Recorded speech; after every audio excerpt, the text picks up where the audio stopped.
नमस्कार, yes news महाराष्ट्रामध्ये आपल्या सर्वांचे स्वागत। इस्लामपुरात अण्णाभाऊ साठे यांच्या पुतळ्यासाठी टक्कर मोर्चा आंदोलन। तिघा तरुणांनी डोके आपटत रक्त काढून प्रशासनाचा निषेध। लोकशाहीर अण्णाभाऊ साठे यांच्या पूर्णाकृती पुतळ्याच्या मागणीसाठी इस्लामपूर शहरात बुधवारी टक्कर मोर्चा आंदोलन छेडण्यात आलं। या आंदोलनात तीव्र संताप व्यक्त करत तिघा तरुणांनी आपले डोके फोडून रक्त सांडले व प्रशासन तसेच लोकप्रतिनिधींचा तीव्र निषेध केला। आम्ही आमचे रक्त सांडले, आता पुतळा उभा राहिला नाही तर फास लावून घेऊ, असा थेट इशाराच आंदोलनकर्त्यांनी दिला आहे।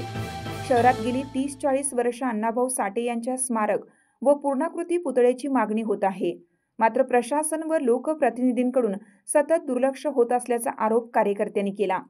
1 ऑगस्ट रोजी जयंती महोत्सव समितीने तहसीलदार कचेरी चौकात अर्धपुतळा बसवला होता। या अर्धपुतळ्याच्याच ठिकाणी कायमस्वरूपी पूर्णाकृती पुतळा बसवावा अशी मागणी आंदोलकांकडून करण्यात येत आहे। तात्पुरता अर्धपुतळा हटवला जाऊ नये म्हणून 24 तास पहारा। प्रशासनाने हा तात्पुरता पुतळा हटवू नये यासाठी कार्यकर्ते 24 तास जागरण करून पहारा देत आहेत। मंगळवारी याच मागणीसाठी काही कार्यकर्त्यांनी मुंडन करून निषेध नोंदवला होता। मोर्चाची निघाली वाळवा पंचायत समिती परिसरातून सुरुवात। बुधवारी आंदोलनाची सुरुवात वाळवा पंचायत समिती परिसरातील क्रांतिसिंह नाना पाटील यांच्या पुतळ्याला अभिवादन करून झाली। शहरातील प्रमुख मार्गावरून टक्कर मोर्चा निघून तहसीलदार कचेरी चौकात पोहोचली। यावेळी परिसरात मोठा पोलीस बंदोबस्त तैनात करण्यात आला होता। मोर्चेकऱ्यांना तहसील कार्यालयाच्या प्रवेशद्वाराजवळच अडवण्यात आलं। रक्तबंबाळ निषेधाने वातावरण तणावपूर्ण। पोलिसांनी मोर्चेकरांना थांबवले असतानाच अचानक तिघा तरुणांनी छत्रपती शिवाजी महाराज व डॉक्टर बाबासाहेब आंबेडकर यांच्या पुतळ्याजवळील रस्त्यावर आपले डोके भिंतीवर आपटत निषेध व्यक्त केला। काही क्षणात हे तरुण रक्तबंबाळ झाले। पोलिसांनी त्वरित त्यांना इस्लामपूर ग्रामीण रुग्णालयात उपचारासाठी हलवलं। महत्त्वाची मागणी, अण्णाभाऊ साठे यांचा पूर्णाकृती पुतळा कायमस्वरूपी बसवावा। साठे स्मारकासाठी निश्चित जागेवर प्रशासनाने ठोस पावले उचलावीत। लोकप्रतिनिधींनी या मागणीचा सकारात्मक पाठपुरावा करावा। यस न्यूज महाराष्ट्रासाठी राजेश कांबळे।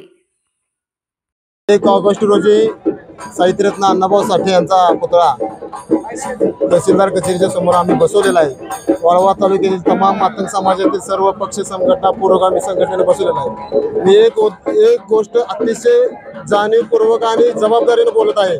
गेली 35 वर्ष या अण्णाभाऊ साठे यांच्या पुतळ्यासाठी मातंग समाजाची मागणी आहे। पहिलं पाटील राज 35 वर्षात गेलं, पण आजही येणारं ही पाटील राज त्या दलितांनी किंवा मातंग समाजाचा पुतळा उभा राहू देणार नाही असं म्हणतोय। मी तुम्हाला अगदीच जबाबदारीने बोलतो की मी 2 वर्षापूर्वी पण बोललो होतो की महाराष्ट्रात जर अतिशय जातीवादी तालुका कुठला असेल तर हा आमचा वाळवा तालुका आहे। इथल्या कुठल्याही पाटील राजला अजिबात मान्य नाही की एका मांगाचा पुतळा, खरं म्हणजे वास्तविक यांनी मांग म्हणून अण्णाभाऊंच्याकडे बघितलंय, पण सगळ्या देशानं महाराष्ट्रातल्या महापुरुषाच्या यादीत अण्णाभाऊंचं नाव घेतलेलं आहे। पण या पाटील राज, या वाळवा तालुक्यातलं पाटील राज अण्णाभाऊ साठेंचा पुतळा इथं बसवू देणार नाही। पण आम्ही पण सांगतोय मांगाची अवलाद आहे, अण्णाभाऊ साठेंचा पुतळा आहे त्याच जागेवर बसवीन। आज एकाच रक्त सांडलंय, हजारो रक्त सांडतील एवढे तुम्हाला इशारा देतो आणि थांबतो।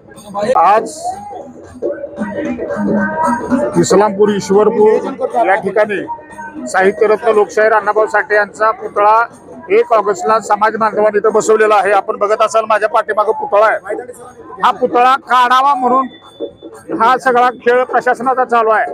खरं तर या विभागाच्या मध्ये काम करणारे काँग्रेस, राष्ट्रवादी, शिवसेना, भाजप या सगळ्या पक्षाचे नेते मंडळी इथं आली, त्यांनी अभिवादन केलं आणि सांगितलं की साहित्यरत्न लोकशाहीर अण्णाभाऊ साठेंच्या पुतळ्याला आमचा विरोध नाही।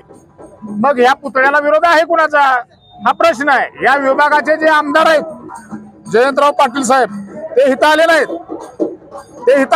ज्या ठिकाणी जागा आरक्षित होती त्या ठिकाणी त्या जागेवर आता एक पाखरू बसवलंय कुणाचं, जिल्हा मध्यवर्ती बँकेचं। मग ते लय महत्वाचं का, लोकशाहीर अण्णाभाऊ साठे महत्वाचे, ही महत्वाचा विषय आहे। आणि जयंतराव पाटील यांच्या दबावाखाली तिथलं प्रशासन सगळं काम करतंय, पोलीस प्रशासन इथलं काम करतंय, नगरपालिका काम करते, तहसीलदार करतंय, आणि प्रांताधिकारी इथं काम करतायत। आज टक्कर आम्ही घेतली, या महाराष्ट्रामध्ये 2 रेड्याच्या टक्करी बघितल्यात।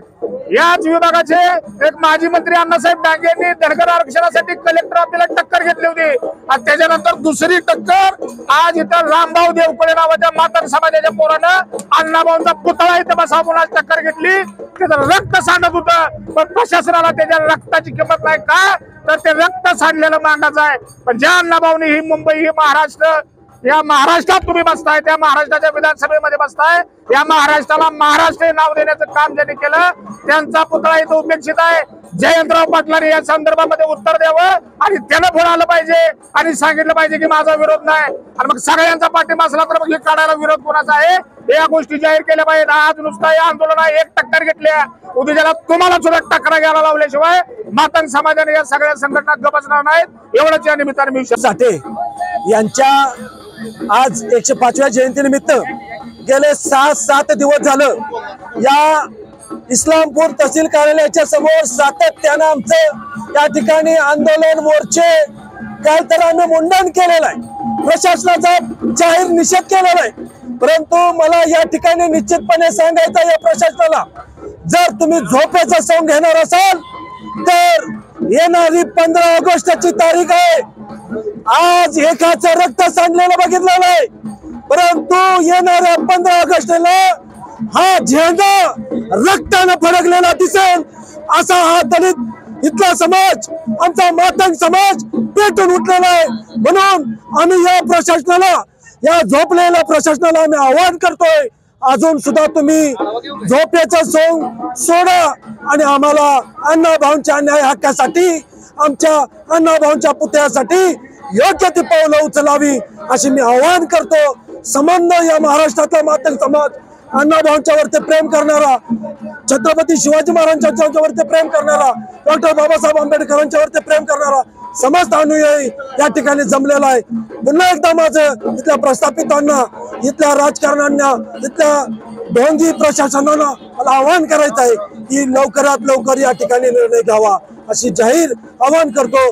सत्तेचा माज आणि राजकीय साज ज्यावेळी आडवा येतो त्यावेळी अण्णाभाऊ साठेंच्या सारखा सत्यशोधकी विचार झाकून टाकण्याचा जो प्रयत्न झालेला आहे, भविष्यामध्ये याचे पडसाद महाराष्ट्रभर उमटणार असल्यामुळं प्रशासनाला, इथल्या तहसीलदारांना आणि नगरपालिकेच्या मुख्याधिकाऱ्यांना आमचं आव्हान आहे की तातडीने निर्णय घ्या आणि ज्या ठिकाणी पुतळा बसवण्याची जागा राखीव केलेली होती ती जागा जर आपण डावलली तर याची किंमत प्रशासनाला मोजावी लागेल आणि महाराष्ट्रभर जर दंगल झाली तर या ठिकाणचं प्रशासन त्याला पूर्णपणे जबाबदार असेल। मातंग समाज आता अण्णाभाऊंच्या जन्मभूमीत आणि तालुक्यामध्ये एकवटलेला आहे, त्यामुळे आता हलक्यावारी जर घ्याल तर याद राखा, हा आमचा मातंग समाजाच्या वतीनं, मार्गदर्शक समितीच्या वतीनं सज्जड असा इशारा आहे या ठिकाणी। तुमची साथ आमची यस न्यूज महाराष्ट्र चॅनलला लाईक करा व सबस्क्राईब करायला